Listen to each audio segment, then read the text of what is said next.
इश्क इश्क है, इश्क इश्क है, इश्क इश्क है, इश्क।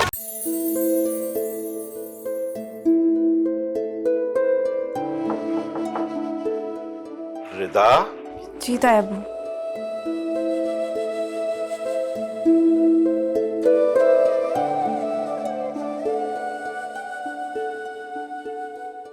बेटा तुम थोड़ा सा सब्र करो, मुझे असल मामलात का पता लगा लेने दो। देखो मैं नहीं चाहता कि किसी के साथ भी कोई ज्यादती हो।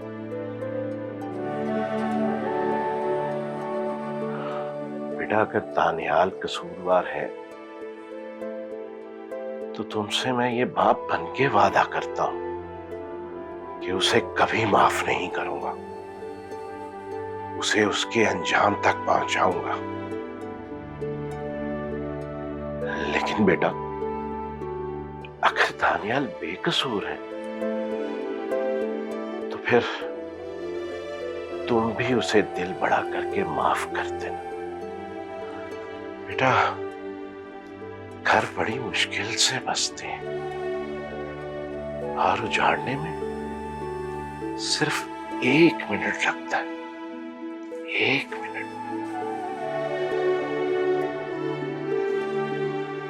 अल्लाह तुम्हें खुश रखे, कभी कोई गम ना दे बेटा। एक तो सईद भी ना हर बात मुझसे छुप कर करते हैं। अब देखिए ना भाभी, अकेले रिदा को लेकर बैठ गए हैं। पता नहीं मासूम बच्चे क्या बोलते हैं। और सईद, उनको तो बहलाना फुसलाना खूब आता है। मगर ज़ैनब तुम सुन लो, अगर तुमने दानियाल को माफ किया तो तुम्हारा और मेरा कोई रिश्ता नहीं रहेगा। बड़ी मुश्किल से दिल कड़ा करके अपने बेटे के दुख को भुलाया भाभी मैंने, और दिल बड़ा करके आपको वापस लेकर आई। पहले भी आप मुझे दुख देकर गई थी, खुदा के वास्ते अब ऐसा ना कीजिएगा। भाभी, पहले भी आपको हमारी तरफ से बदगुमानी थी। पहले भी जो कुछ हुआ वो अल्लाह की तरफ से इम्तिहान था, और अब भी जो कुछ हो रहा है ये उसकी तरफ की आजमाइश है। और पहले भी हमने आपको दुख नहीं दिया और ना हम देंगे। भला हम आपको दुख देने के बारे में सोच भी कैसे सकते हैं? आप तो हमारी अपनी है। ज़ैनब, सारे अपने पराये होने में सिर्फ 1 मिनट लगता है। देखा नहीं रात से हम पर कैसी क़यामत टूटी है। मैं अपने बेटे के कातिल को कैसे माफ करूं? ये तो साइम के कत्ल को भूल जाने के बराबर होगा भाभी। सईद भाई रिदा को कोई अच्छी बात ही बता रहे होंगे, पूछ रहे होंगे उससे कि असल मामला क्या है। वो रिदा को जो समझाएंगे मैं अच्छी तरह जानती हूँ, और मैं नहीं चाहती कि वो रिदा को कुछ भी समझाए। और रिदा समझे भी क्यों? रिदा के साथ इतना बड़ा जुल्म हुआ है भाभी। उसके शौहर का कातिल उसका शौहर बन गया। ज़ैनब भाभी, अगर रिदा दानियाल के साथ वापस गई तो मैं जिंदगी भर आपको माफ नहीं करूंगी, बता रही हूँ मैं आपको। भाभी, अल्लाह को जो मंजूर, बस ये दुआ करें कि हमसे किसी के लिए बुरा ना हो।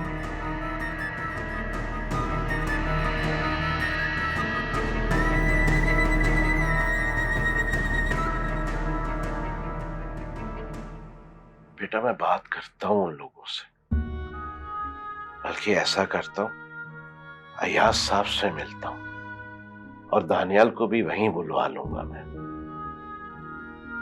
साइम का खून माफ नहीं कर सकती ताया जान, किसी सूरत नहीं। साइम का खून तो मैं भी माफ नहीं करूंगा, कभी नहीं, कभी नहीं।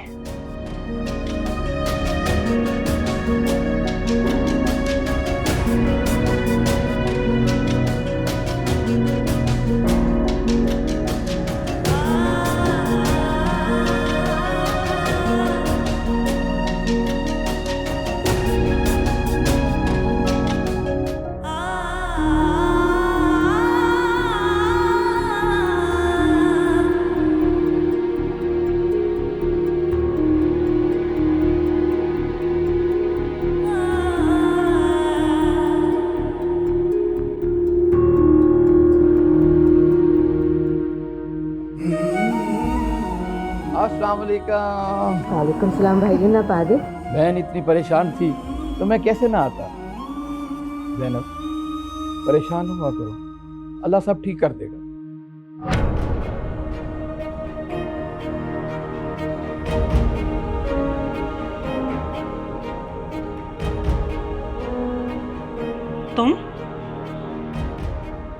तुम यहाँ?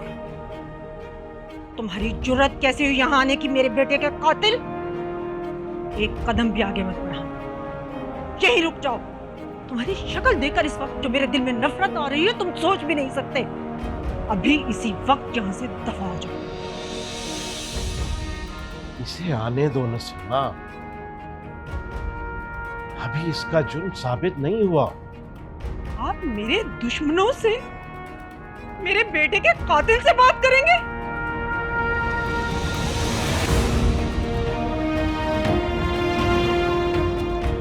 इसे समझाओ कुछ जाकर।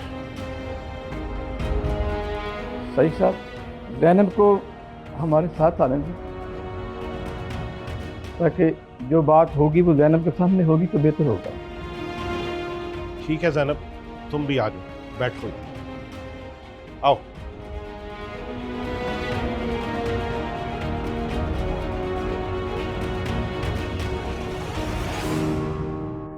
पहले हम आपस में बात करेंगे, फिर मिलते हैं रिदा से, फिर उससे बात करेंगे।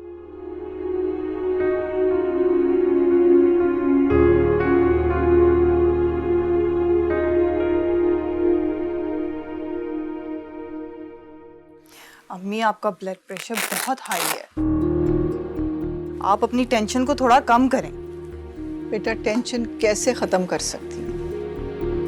मेरा तो दिल यूं लगता है जैसे हल्क से बाहर आ जाएगा। बहुत परेशान हूं मैं, इतनी देर हो गई है उनको गए हुए, पता नहीं क्या हो रहा होगा वहां। अम्मी, भाई अकेले तो नहीं गए ना, उनके साथ अयाज अंकल और नफीसा आंटी भी तो गई हैं। ये लें, आप दवाई खाएं सबसे पहले। देखो रफिया, ये जो घर के मामलात होते हैं ना, ये बंद मुट्ठी में रेत की तरह होते हैं। दाना खास्ता दानियाल का मामला हमारे हाथ से निकल ना जाए। मुझे ये फिक्र है कि अगर सईद भाई ने भी नफीसा की तरह का गुस्सा दिखाया और तहम्मुल से दानियाल और अयाज भाई की बात ना सुनी तो क्या होगा? अम्मी, आप बिला वजह परेशान हो रही हैं, भाई सब संभाल लेंगे।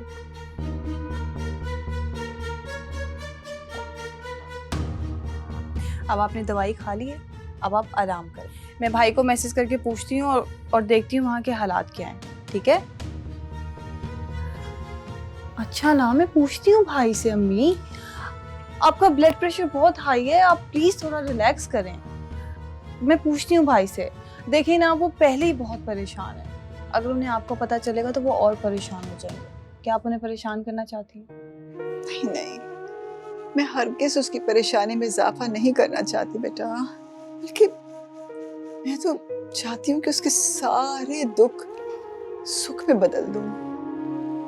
या अल्लाह, अल्लाह मेरी तमाम खुशियां मेरे बेटे के नाम लिख दे। या अल्लाह, करम कर दे उसमें। या अल्लाह, मेरे बेटे की खुशी। चलिए, मैं देखती हूँ, मेरा फोन किचन में पड़ा हुआ, तो अब आप आराम करें, ठीक है?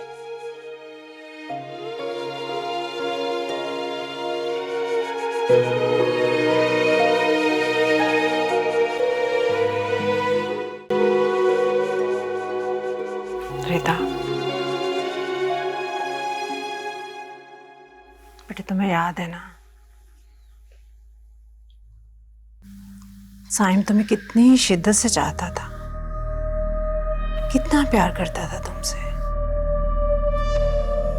उसकी सांसें तुम्हें देखकर चलती थी, उसकी खुशी सिर्फ रिदा थी, सिर्फ रिदा।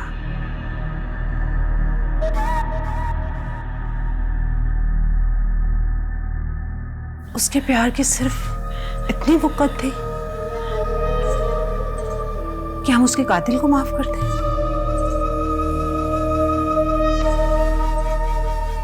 देखो मेरी जान, कि लोग लाख चाहे, दानियल का लाख साथ दे, उसके ऐप पर पर्दा डालने की लाख कोशिश करें, जितने मर्जी झूठ बोल रहे, तुम किसी बात पर यकीन नहीं करोगे।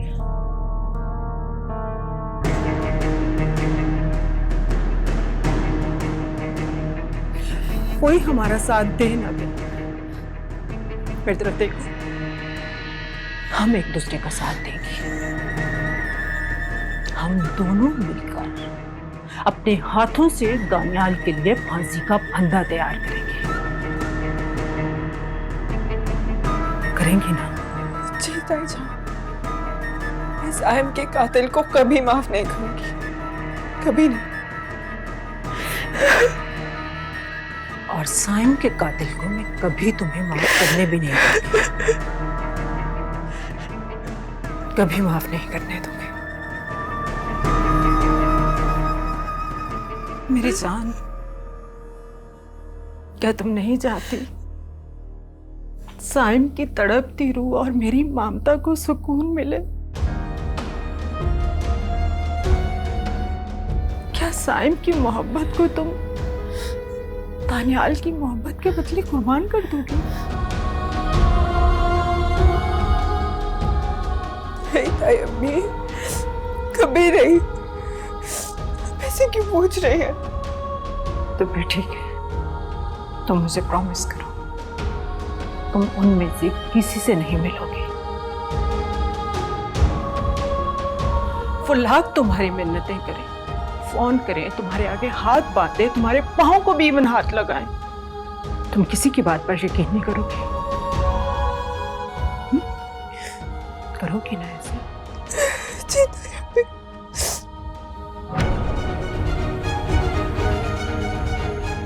मुझे प्रॉमिस करो, आज जो भी फैसला होगा तुम मेरा साथ दोगे। जी ताई अम्मी।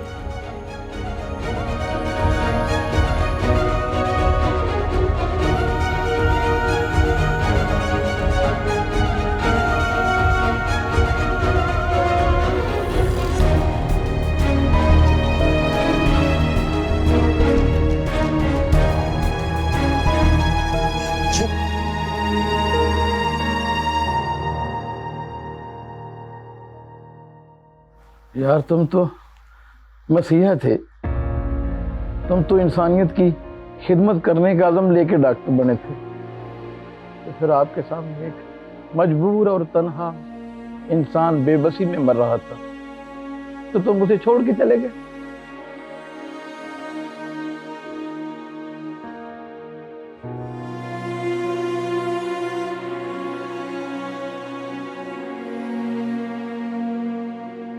अंकल, मैं जानता हूं मुझसे बहुत बड़ी गलती हुई, मानता हूं मैं माफी के लायक नहीं हूं। हालांकि मैं तो उसे बचाने के लिए आया भी था उसके पास, तभी तो मेरे कोट में उसके खून के निशान और वो चेन मेरी जेब में भाग गिरी थी। उसी वक्त मुझे मेरी बहन का फोन आया और मम्मी का हार्ट अटैक का सुन के और पुलिस के सायरन को सुन के मुझे लगा कि अगर मैं यहाँ पे और रुका तो पुलिस केस में मैं अंदर हो जाऊंगा और मैं अपनी बीमार माँ के पास पहुंच नहीं पाऊंगा। सॉरी, प्लीज मुझे माफ कर दीजिए। गलती हो गई, भूल हो गई तुमसे। अरे मेरा बेटा तो तुम्हें मदद के लिए बुलाता रहा और तुम उसे मौत के हवाले करके चले गए। शायद अल्लाह के नजदीक साइम के लिए दानियाल की मदद मंजूर न थी, उसका वक्त आ गया था, इसलिए दानियाल के दिल पे पर्दा पड़ गया। दानियाल बेहिस नहीं है। हम लोग अपनी दानिस्ता खताएं भी अल्लाह की रजा के खाते में डाल देते हैं अयाज साहब।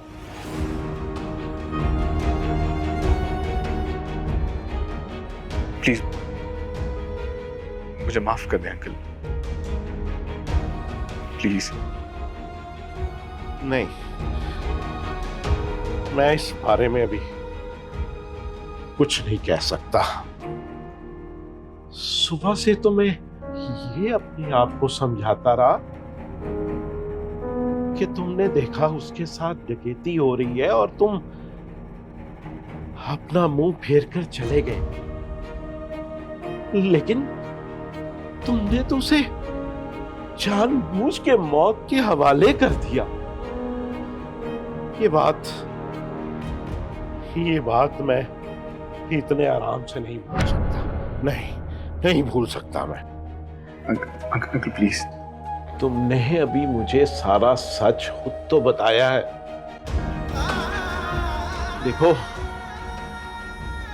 तुम मेरे बेटे के कातिल ना सही, लेकिन उसकी मौत के जिम्मेदार तो हो ना तुम।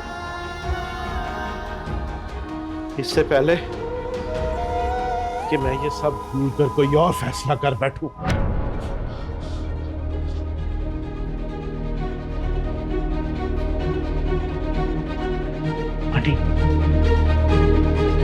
आंटी आप तो जानती हैं। तुम अभी तक गए नहीं? जब पुलिस को बुलाऊं फिर जाओगे? दानियाल, अब हमें वापस जाना चाहिए। मैं जरा रिदा से मिला। रिदा से किसी का कोई ताल्लुक नहीं। आंटी, मुझे एक बार रिदा से बात तो करने दें प्लीज। तुम रिदा के लिए मर चुके हो, यही कहा है रिदा ने।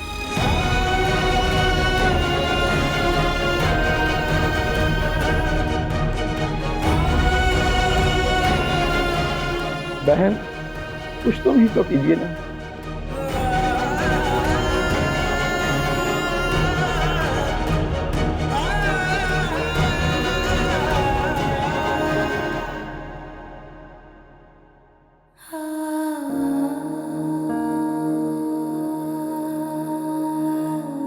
मेरी बहू अगर यहाँ होती, कितनी बलाएं लेती उसकी, पढ़ पढ़ के उस पे भूखती मैं।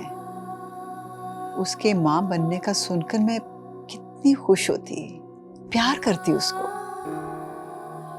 सदके देती उसके। अम्मी, आपकी पड़ी हुई आयतों का असर उसे वहां भी अपने हसार में रखेगा और आपके दिए हुए सदके उसके सर पर से बलाओं को उतारता रहेगा।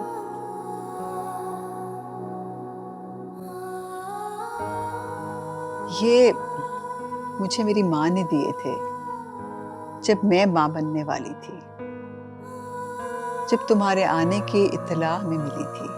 तो अब आप ये कंगन रिदा को पहनाना चाहती हैं? तो इसमें परेशानी क्या है अम्मी? जल्दी रिदा भाभी घर आ जाएंगी तो आप अपने हाथों से उन्हें पहनाइएगा। 1 हफ्ता हो गया है, ना वहां से कोई आया है, ना ही कोई इत्तला आई है। और दानियाल ने भी तो अपने आप को कमरे में बंद कर रखा है। हौसला रखें अम्मी, अयाज अंकल अपनी कोशिशों में लगे हुए हैं और सईद अंकल को तो उन्होंने काफी हद तक समझा लिया है। हाँ, अयाज भाई का ही एहसान है हम पे। वरना नसीमा तो तुल गई थी दानियाल को पुलिस के हवाले करने के लिए। अम्मी, आप बस दुआ करें कि आयशा रिदा को समझा ले। पता नहीं रिदा का दिल इतना क्यों सख्त हो गया दानियाल के लिए। वो तो किसी की बात सुन ही नहीं रही है। मैंने उसको कितनी दफा फोन किया है, फोन ही नहीं अटेंड कर रही वो। अम्मी, वो नसीमा आंटी के ज़ेरे असर है, शायद इसीलिए। ठीक कह रही हो तुम बेटा जाओ, जाके दानियाल को खाना दो। जी अम्मी।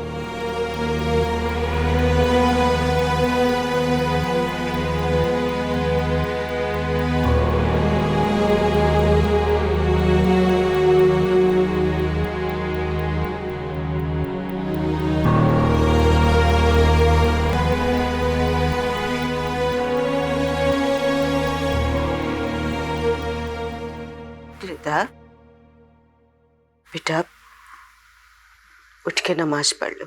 चलो, शाबाश। जो अपने दुख में नमाज को भूल जाता है ना,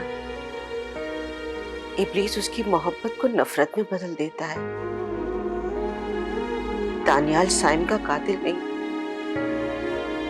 बाकी अल्लाह उसकी भूल को माफ करने वाला है।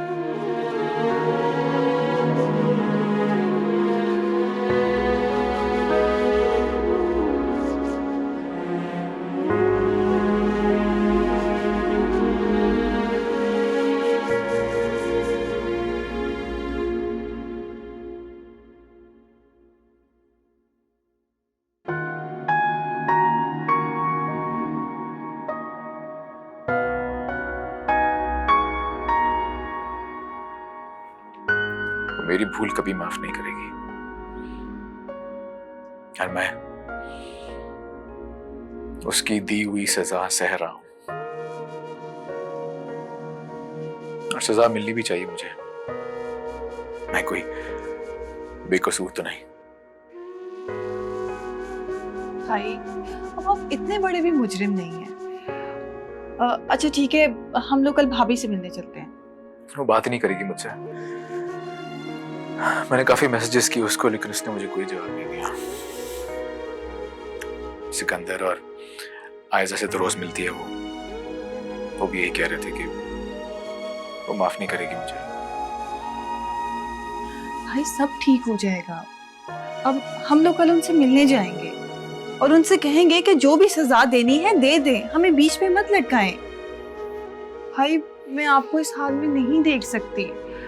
मैं आपकी खातिर भाभी की मिन्नतें भी कर लूंगी। छोड़ो, सुनो मैं हॉस्पिटल जा रहा हूँ अभी। सुबह कुछ ऑपरेशन किए थे, उन मरीजों को देखना है मुझे। भाई इस वक्त अभी तो बहुत देर हो गई है।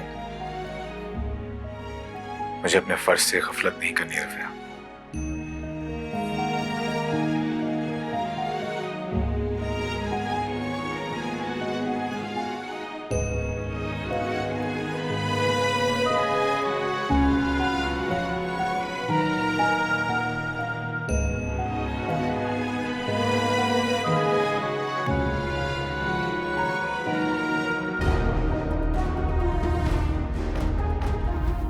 आपके कोट में वो लॉकेट कैसे आया?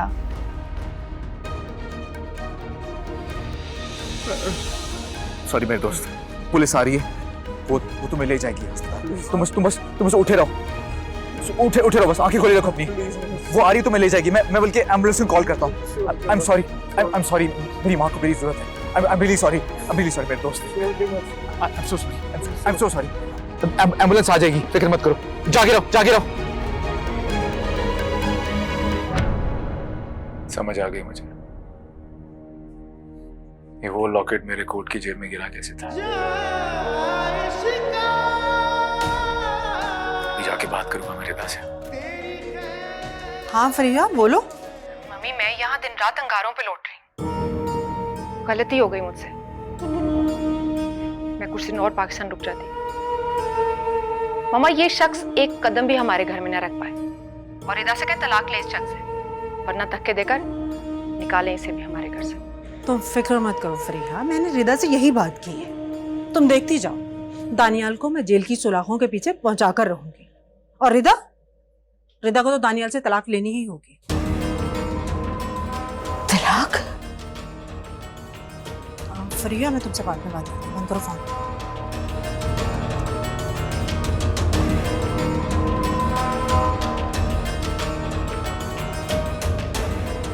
रिदा तलाक नहीं लेगी। अस्सलाम वालेकुम। आंटी प्लीज मुझे एक मौका दे। मेरी बात करवा दे, सब कुछ ठीक हो सकता है आंटी। प्लीज समझ नहीं। तुम यहाँ क्यों आए हो? रिदा मैं तुमसे बात करना चाहता हूँ, मेरी बात सुन। मुझे तुमसे कोई बात नहीं करनी। जब मैंने सिकंदर भाई और आयजा को कह दिया था कि मुझे तुमसे बात नहीं करनी, फिर यहाँ क्यों आए हो? क्यों नहीं? मैं तुम्हारे पास आने का हक रखता हूँ। शौहर हूं तुम्हारा मैं। नफरत है मुझे तुमसे, इतनी नफरत कि तुम्हारा नाम मेरे नाम के साथ भी जुड़ता है तो मुझे अपने आप से भी नफरत हो जाती है। मैं तुम्हारे साथ नहीं रहना चाहती, मैं ये ताल्लुक खत्म करना चाहती हूँ।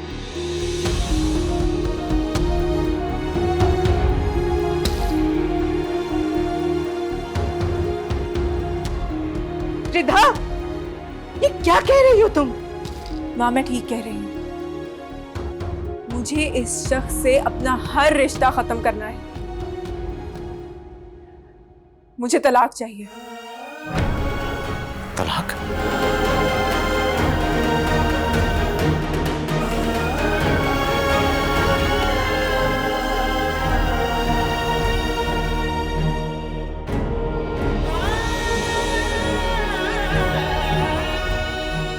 अभी अभी जो लफ्ज मुंह से निकाले, क्या वो ठीक थे? मैंने ऐसा क्या कह दिया माँ? ये बात जानती हो ना तुम कि अल्लाह तुम्हें कितनी बड़ी नेमत से नवाजने वाला है। माँ बनने वाली हो तुम, और ये वक्त ऐसी बातों का नहीं होता। माँ आप मेरे गम को महसूस करिए और आप मुझे बताएं कि क्या मैं उस शख्स के साथ रह सकती हूँ? मुझे उससे साइम के खून की बू आती है। बेटा मेरी बात समझने की कोशिश करो। मुझे आपकी कोई बात सुननी ही नहीं है ना माँ।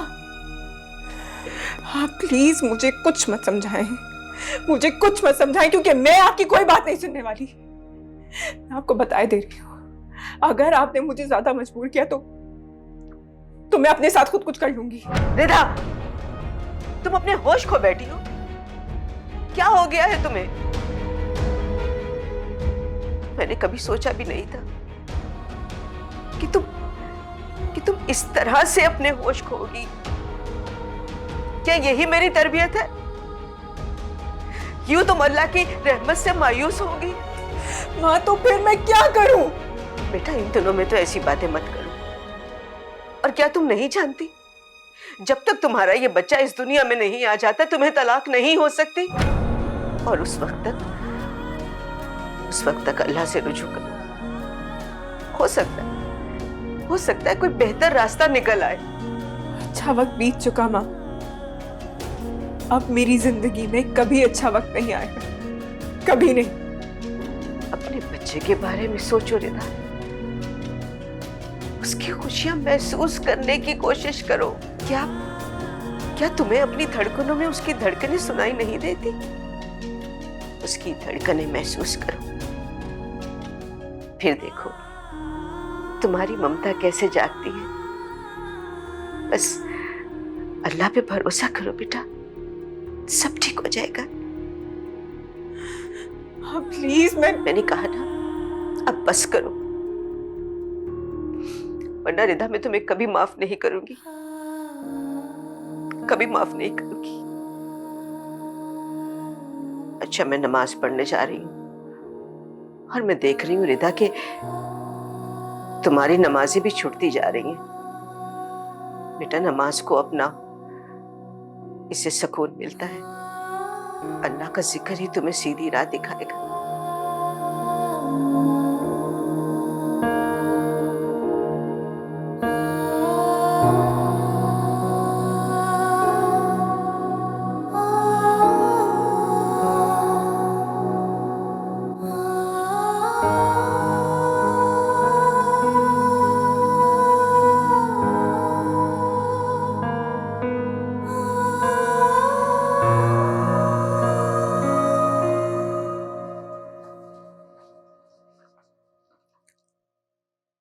इतना क्यों परेशान हो रहे हैं?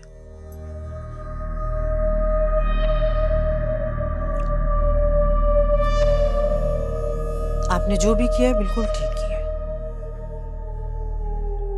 बल्कि आपको तो उससे इतनी नरमी से बात करनी ही नहीं चाहिए थी।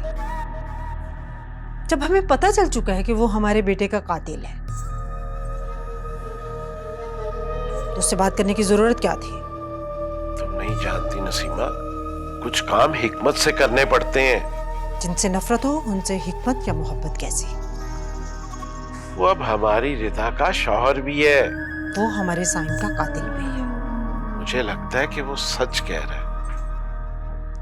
मैंने उसकी आंखों में देखा है नसीमा, वो ऐसा लड़का नहीं है। साइम की मौत में उसका कोई हाथ नहीं, सिवाय इसके कि वो मेरे बेटे को मरता हुआ वहां छोड़कर खुदगर्जी से चला गया। क्या उसका फर्ज नहीं था कि वो मेरे बेटे को बचाता, हॉस्पिटल लेकर जाता? दानियाल की जगह कोई और होता तो कभी हमारे बेटे की रुककर बात भी ना सुनता। क्या तुम जमाने को नहीं जानती? मेरा दिल नहीं मानता सईद साहब, वो कहानी सुना रहा है बस। मेरे बेटे का मुजरिम वही है। अभी वो मुजरिम नहीं है नसीमा, अभी उस पे सिर्फ इल्जाम है। सही या गलत होने का 50-50 चांस है। अच्छा, आपने अपने घर में खुद ही अदालत लगाई। लोग आएंगे, अपनी कहानी सुनाएंगे और आप अपना फैसला सुनाएंगे उनको। मेरा बेटा नहीं रहा, उसके कत्ल की बात हो रही है, क्या मैं अदालत लगा सकता हूँ? आपको सिर्फ सजा सुनानी चाहिए। मुझे सोचने दो नसीमा, अभी तो मैं खुद परेशान हूँ। जब मेरा दिल किसी बात पे मुतमिन होगा तब मैं कोई फैसला करूंगा। सोचते रहिए। आपसे तो समझदार रिदा है जो अपना फैसला कर चुकी है। रिदा क्या फैसला कर चुकी? वही जो उसे करना चाहिए। मैं पूछ रहा हूँ क्या फैसला किया है रिदा ने? उससे पूछे बगैर, उससे कोई मशवरा भी नहीं किया और उसने कोई फैसला भी कर लिया? मुझसे मशवरा किया था उसने। यकीनन तुमने कोई अच्छा मशवरा नहीं दिया होगा उसे। वो दानियाल से तलाक लेना चाहती है। क्या? तलाक? हाँ, तलाक।